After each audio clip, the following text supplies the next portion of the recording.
Sud Radio Conseil de famille. Conseil de famille poursuit son exploration des sujets liés à la gestion, au développement et à la transmission du patrimoine. Aujourd'hui, nous allons parler d'une stratégie d'investissement particulièrement adaptée au marché boursier volatile, le Dollar Cost Averaging DCA. Bonjour Stéphane Moller. Pouvez-vous nous expliquer ce qu'est le DCA et comment cela fonctionne? Pour moi, c'était la défense contre avion en temps de guerre. C'est presque le cas là aujourd'hui.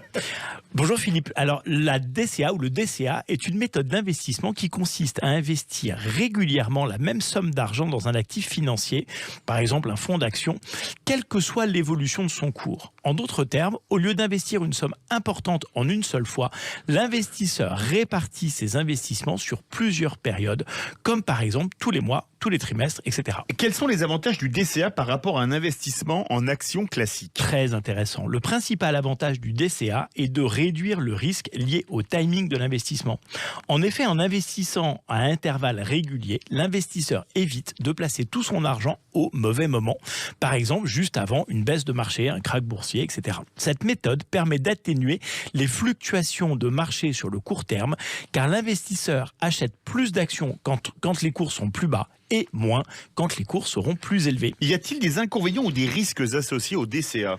Comme toutes les stratégies d'investissement, le DCA présente des avantages et des inconvénients. L'un des principaux inconvénients est que cette méthode peut conduire à des performances inférieures à celles d'un investissement en actions réalisé en une seule fois si les marchés s'avéraient globalement haussiers. En effet, l'investisseur n'aura pas bénéficié de la totalité de la hausse des cours qu'il aurait eu s'il avait investi en une seule fois. Quel conseil donneriez-vous à un investisseur qui souhaite mettre en place une stratégie de DCA? Alors tout d'abord, il est important de définir un horizon de placement à long terme et de s'y tenir, car le DCA est particulièrement adapté aux investisseurs ayant une vision de très long terme. Ensuite, il est essentiel de choisir un actif financier adapté à ses objectifs et à son profil de risque. Mais le DCA permet d'aller chercher des actifs un peu plus risqués. Les fonds indiciels ou les ETF sont souvent recommandés pour le DCA car ils offrent une diversification et des frais de gestion réduits. Enfin, je conseille de mettre en place un plan d'investissement automatique qui permet d'investir la somme décidée à intervalles réguliers sans avoir à se soucier du timing.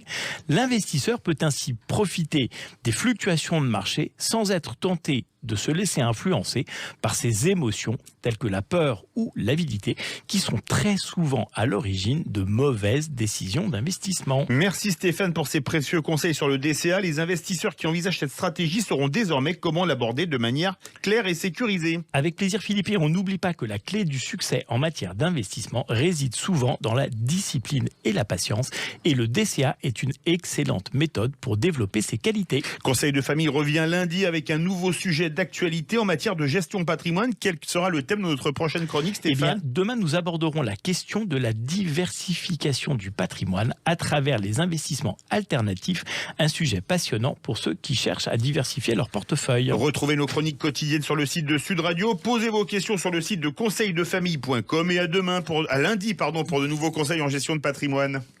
C'était Sud Radio Conseil de famille.